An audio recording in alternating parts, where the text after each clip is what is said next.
Democrats, stop pissing in your own soup, get your act together, get your head out of your ass, and understand the moment you're now confronting. That's right. Okay, so everything you've now come to realize, the dirty secret's out. Everybody knows Joe Biden is old now. All right. So help us help you fix this and move this thing forward. Yep. And it's been frustrating listening to Democrat after Democrat whine, oh, he's got to get out. Well, get out of the race and replace him with who at this stage? Who are you going to do it with? Nobody. You tell Michael, me nobody wants Kamala. Where are you going to go? I talked with a very senior Democrat the other day who said to me, okay, play this out with me. Here's what happens. Joe Biden says, I'm out. Then we scramble around for a month and a half till the convention. On the first night of the convention, and this person said to me, all the lunatics come out. And they're like, we're going to put Jamal Bowman or Bernie Sanders or whoever on the ticket. All the crazies roll their crazy out in front of America. The second night, it's an even worse cat fight. The third night, it comes down to Gavin and Kamala, and Gavin wins, and every African-American member walks out of the goddamn auditorium, and the election goes into the fucking gutter. And this is a person who you would not think is a moderate Democrat. This is a fairly liberal Democrat who's like, our own people are fucking us. Yes. Our people are playing these games, and it's dumb. And you know, Michael, I said this right after the debate, and I told people this right after the debate. We're going to have a lot of different approaches on how we do this. My approach and the approach of the organizations that I'm privileged to be part of at the Lincoln Project, we are going to continue to cave Donald Trump's head in with an iron pipe every goddamn day. There you go. There's nothing else we can do. I can't fix the Democratic Party. I don't have standing to tell them how to do their little selection. I can't talk to the Biden White House or the campaign by law. I stay out of those things. All I can do is drive Donald Trump's numbers down. All I can do is drive Donald Trump crazy. All I can do is stay in the fight and keep pushing, because what the Trump people want, everybody, is for everybody to freeze the campaign on Thursday night. There you go. Bingo. They want to freeze the campaign and never do again. That's it. And pretended that was the end of the campaign. We have 120 plus days to go. We should be spending every one of those days up in Donald Trump's shit. Yep. We should be pounding away on the fact that this guy still is a criminal. He is not getting out of that conviction. He was convicted. He's a felon. He doesn't get a get out of jail free card on that one, folks. It happened before he was president, and the actions are not inside his official ambit at all. He is going to be Donald Trump every day. That means he's going to fuck up. That means he's going to get weird. He's going to say stupid shit. He's going to talk about sharks and washing machines and crazy shit. And we're going to hammer him away every single minute of this campaign, because there's no better or higher calling right now than to fight this guy.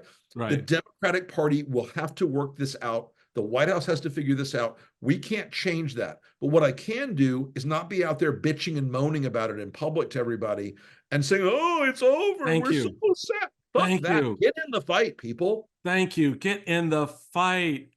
And the thing is, Democrats, from my experience, really don't know how to do that thing called fighting politically. They think they can beat you with ideas. They think they can beat you with policy formulations.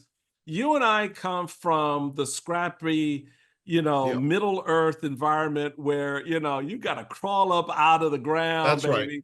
That's right. You've got to create the lane in which to win. And this race requires that right now. I mean, Democrats listening to this conversation, independent voters listening to this conversation, democracy Republicans listening to this conversation, existentially what's happening right now. You are watching the disintegration of everything your family came to this country, whether as a slave or free, right? Yep. We here from the very beginning to build this idea, and we're watching in literally one ruling of the Supreme Court empowering a crazy asshole. Yep. With the potential to, as Rick said, pick out his enemies, use the justice system, use the finance markets, the IRS, everybody. to go after these individuals. And you, at some point, you don't think that shit turns in on you? That is my point, Michael. You did speak to the right audiences there of democracy Republicans and Democrats and independents and independent conservatives, our Bannon line, we call it in the Lincoln Project. But I want to send a message to our former Republican colleagues who still think that they're immune. All those people around Mitch McConnell, let me tell you something. When the day comes, Donald Trump will take his revenge on all of you who criticized him. That's it.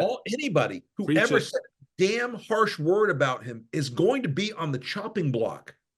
And some of you people who think you're his loyalist right now, someday you will step wrong. Someday you will make a mistake. Someday you will piss him off.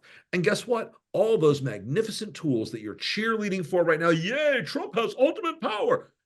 They'll turn on you. It will turn on you. This is how it always works, people. You know what? When Saddam Hussein took power in Iraq, he called all of the Iraqi leadership and the whole legislature into one big hallway, and they shut the doors. Yep.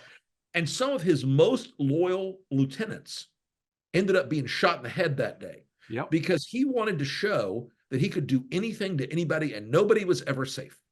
That is what Donald Trump will do to these people. They will never, you will never, if you're a Republican elected official, you will never be safe. He can betray anyone. Think about it, folks. If he can screw a porn star with his recently pregnant wife and infant son in arms, believe me, he can fuck you too. Yeah, and yes, he will. And yes, he will. How do you see? So you had Steve Bannon going to prison on Monday, and I just in case y'all missed it, the TikTok from Rick Wilson with virtually every tweet leading up to Monday was just. It was Lincoln Project gold. Let's just put it that way.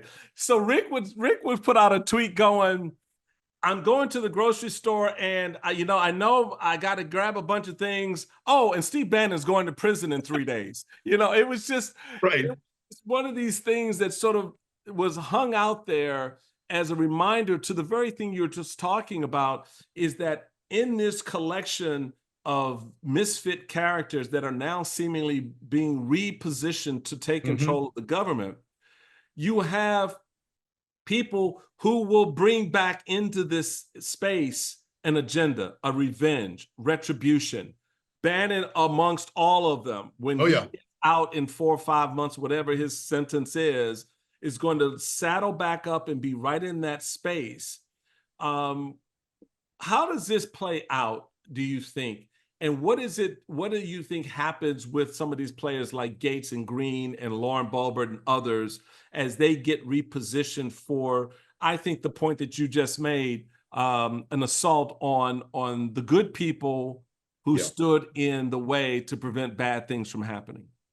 Every single one of the people that have grudgingly accepted Donald Trump over the years, including Mitch McConnell. Mitch McConnell made a deal with the devil. They decided that they could build a coalition of Trump's base without the crazy. And so all they had to do was just be nice to Trump. They couldn't. They never really understood what the base really is now. But those people, like Matt Gaetz and Lauren Boebert and Marjorie Taylor Greene and Paul Gosar, the real fanatics, they will lead the charge to purge and purify the party. They will lead the charge to be the ones, I'm the most loyal, Donald, I'm the most loyal. Right. Now, will they fall in the end too? They always do. But in the meantime, they're going to be the ones collecting scalps. Look, McCarthy went down in part because Trump was insufficient in his love and watched and enjoyed watching him be tortured. Trump loves to humiliate people. He loves to make them beg for his regard and his love and his forgiveness. Yep.